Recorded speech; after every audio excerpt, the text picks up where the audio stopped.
Let's turn to Republican Congressman Michael McCaul of Texas, the chairman of the House Foreign Affairs Committee. Congressman, thank you for joining us. Yeah, thanks for having me. So you heard Secretary Mayorkas there. The surge at the border following the end of Title 42 is not as big, at least so far, as was anticipated, including you. I mean, many people thought it was going to be much bigger. Why is that? Is the message gotten through that the border is not open?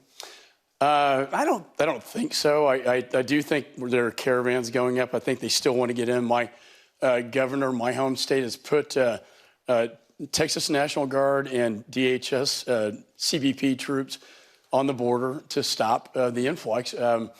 But, the fact is the last 2.5 years speak for themselves. We've had 5 million people enter this country illegally, 1.5 getaways.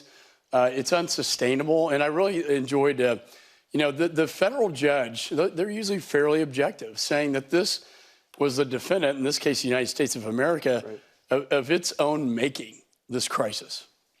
I mean, they are doing some things. I mean, Mayorkas tried to distance himself from the Trump policy, but they are imposing penalties, or say they will impose penalties for those that cross illegally. You have to come through a legal process.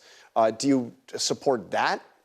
Why did it take him so long? I mean, I told him from day one, you can call it whatever you want, but the migrant protection protocols remain in Mexico. We're working.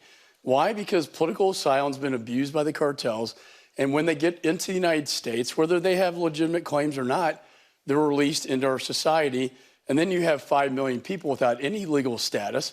A lot of them go to stash houses, they're trafficked, they get into criminal enterprises here in the United States. And it's interesting that 2.5 years later, they're now walking this back and trying to implement something, MPP-like, but not exactly. We passed a border security bill this week in Congress.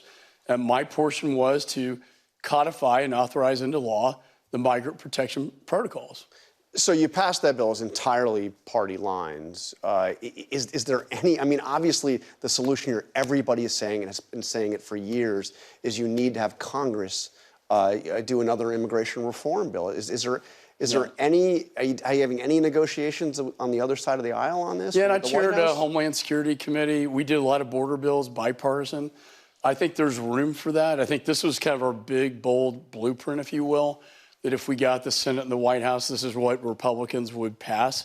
I'm still hopeful that there are rational Democrats out there who will work with us on some of these provisions. I don't think the whole bill is going to pass, Schumer. I'm not disillusioned by that. I mean, but I do think there are some things we can do bipartisan.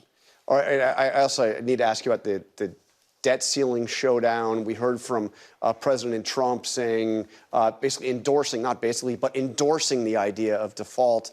How concerned are you that we are headed towards a default? Well, this is always a game we play every Congress, and daring each other to jump off the cliff. It's a dangerous game. I think defaulting on our full faith and credit, any financial person would tell you that's very catastrophic. So, what I think is going to happen, I think Republicans have given, at least, again, like with the border, we have a plan.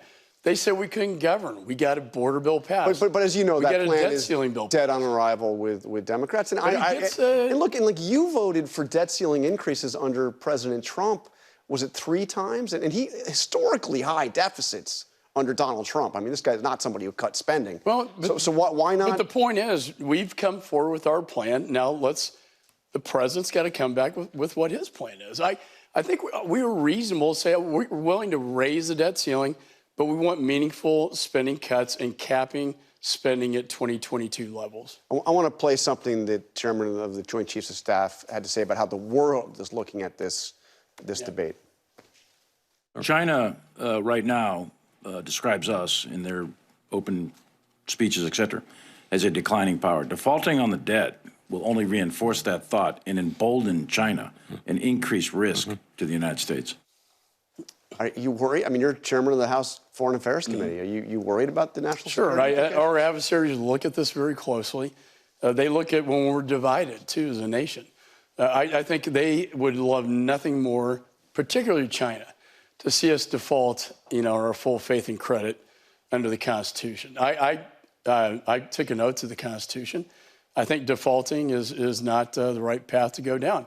So I'm the eternal optimist. I mean, it's not the right path. It's disastrous. Well, I think it would be. And I think any financial investor will tell you that. I think any economist will tell you that. And I agree with the chairman of the Joint Chiefs that our adversaries are looking at this, and we have to be very careful what we do. I'm optimistic we will get to a place where we can avoid that situation. Okay, you've been a staunch ally of Ukraine in fending off the Russian aggression. I want to play something that Donald Trump had to say at his town hall meeting this morning about it. I mean, this week. Do you want Ukraine to win this war? I don't think in terms of winning and losing. I think in terms of getting it settled so we stop killing all these people. Can you say if you want Ukraine or Russia to win this war? I want everybody to stop dying. I mean, what do you say to that? I mean, he's your Republican frontrunner right now.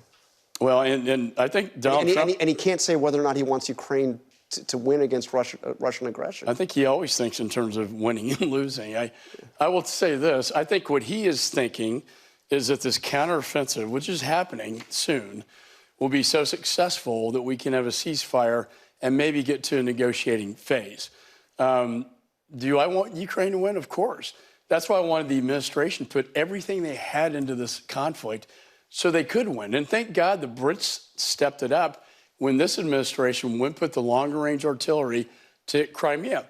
Our administration has put Crimea as a red line, and a victory in Ukraine is also a victory against the Chinese Communist Party in Taiwan. I just came back from the region. Every Asian leader told me what happens in Ukraine has a direct impact on Taiwan. Okay, two quick questions before we go. One, Secretary Blinken, you said you would hold him in contempt, vote to hold him in contempt of Congress for not turning over the descent cable on Afghanistan. That has not been turned over. Are you going to hold Blinken in contempt? Well, you know, it's not my choice. It's his. I mean, we have a legitimate subpoena. There's no executive privilege. A dissenting cable of 23 employees out of the embassy before Afghanistan fell, stating why they dissented to the administration's policy, is very relevant to congressional oversight. We're trying to work with them. They just sent another letter trying to delay this contempt proceeding. But if we don't get that cable, you know, they offered a filtered summary. So not yet. You're not. They offered a filtered summary. They've offered another sort of peace offering, if you will. I think it's a delay tactic. But I am prepared to move forward to contempt proceedings. But I take it very seriously, Jonathan. I mean, this would be the first time a Secretary of State's ever been held in contempt by Congress, and it's criminal contempt. So I don't take it lightly. I mean, there could be prison for this. I mean, if he's found. Well, we'll go to the Justice Department. Yeah. I mean, okay. All right. Chairman McCaul, thank you very much. Thanks, John.